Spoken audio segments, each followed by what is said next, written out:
Okay, one of Margo's issues is she gets extraordinarily excited when the guardians go to put her harness on, to such an extent that they actually put the harness on and kind of leave it on a lot of the time. So I'm going to show in this exercise, hopefully demonstrate how we can get the dog to be calm. Now, we just went through the door cleaning ritual, which is a video that I have on my website. If you forget how to do it, there's a lot of them. You can go search on dogcalmproblems.com and watch that video in detail. But I think she's a little bit off her game because I corrected her once or twice and she's kind of got very, very submissive. We didn't do any contact with her. I think it's just kind of a lack of confidence. So I'm going to kind of guide the guardians through this. I'm going to kind of step to the background, and she's going to actually, the guardian here is going to be the one who's going to actually grab the harness and put her on. Now, dogs learn through association and repetition.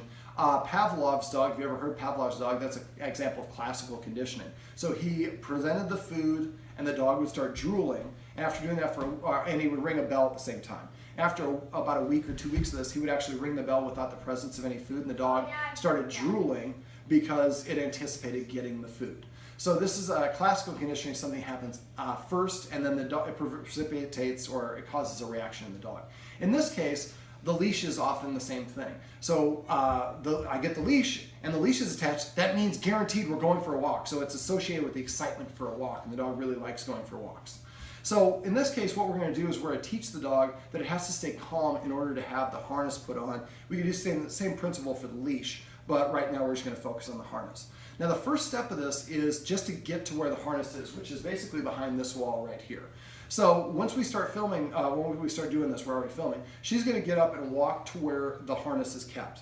Now I'm going to have her narrate like she normally does, but I would recommend if you're taking your dog for a walk, don't say you're going to go for a walk and get your dog all worked up, because excited is not necessarily happy. You can get your dog ready without narrating and telling what's going on. A lot of time that works against you. So she's going to get up and start walking. If she gets to this point and the dog walks in front of her, whoever's in front is considered in the leadership position. So as soon as the dog gets 1 inch in front of you, you turn and you're going to go sit back down here. And you wait for the dog to return to a calm state of mind. I had a guy in South Central Los Angeles. We had to go to the leash 12 times. And eventually the dog stayed behind the whole time.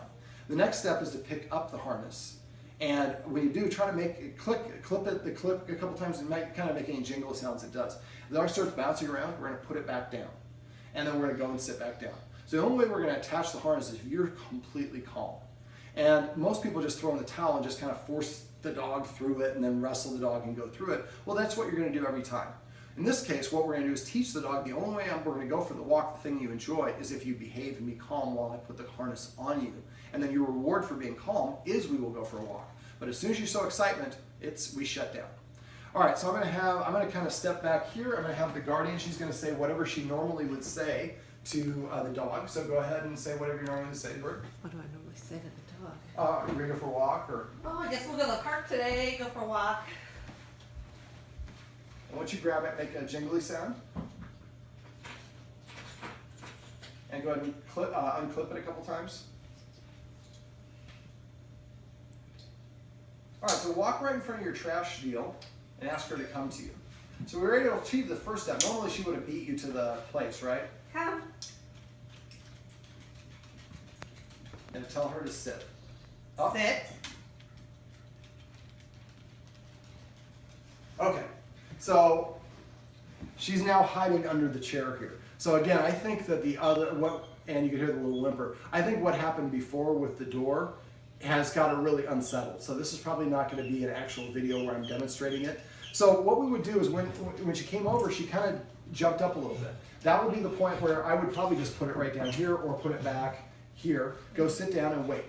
And when she comes back, and then you repeat the process, and we keep repeating it over and over. Now this helps if you practice this at times where you don't have any intention of taking the dog for a walk. Because if we only have a little bit of time to take the dog for a walk and it doesn't cooperate, we get frustrated with the dog.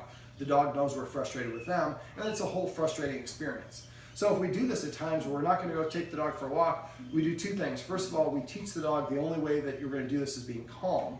And as soon as you get excited, we stop. But also we take away the pressure.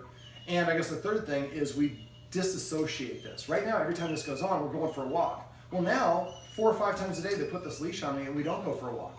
So now it's been separated and we're desensitizing the dog from the process. Let's try it one more time. Ask her to come to you. Take a knee. Come. And you have the dog in shut. Cool.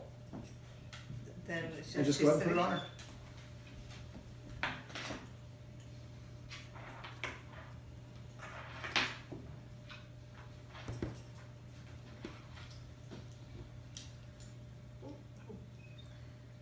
Now it's. Oh, it's folded over? Yeah. So if I gotta fix it, I just. Oh, that's why, because we got on the wrong side.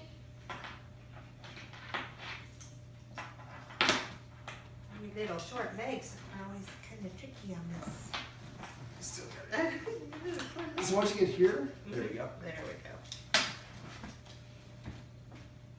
It's all twisted. There we go. Now, compared to normal adding this on, how is this comparatively? Much better. Okay. So now again, So I should think. like. Now, when you put it on, you could give her a treat and say, so give her the treat and say harness. Harness. Or you can call it suited up or equipment or whatever word that you want to associate. Suited up. But we don't want to do it in an overexcited state of, we want just harness, equipment, suited, or whatever it is. So now it's a positive association. We already have the positive because she's used to going for a walk, but we could add that if we need to. But the idea for this is, again, I think you're going to have to repeat this after she's kind of reconstituted herself after I've left and she's had a chance to recover. I think you're going to get more closer to the regular experience. So again, first, go ahead. So if I have to wrestle her, then I just drop it. You're not going to wrestle at all. As soon as she shows like any inclination, and don't wait for her like jump like this and then put it down. This is when you move away. I mean, the very first, before her feet get back on the ground from that first jump, you should already be walking back to put it back down. Okay.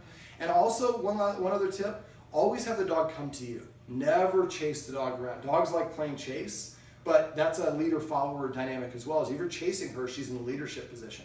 So if you want to go for a walk, you come to me, you sit down, you be calm, my game, my rules. And if you're nice and calm, you get the reward of going for a walk afterwards.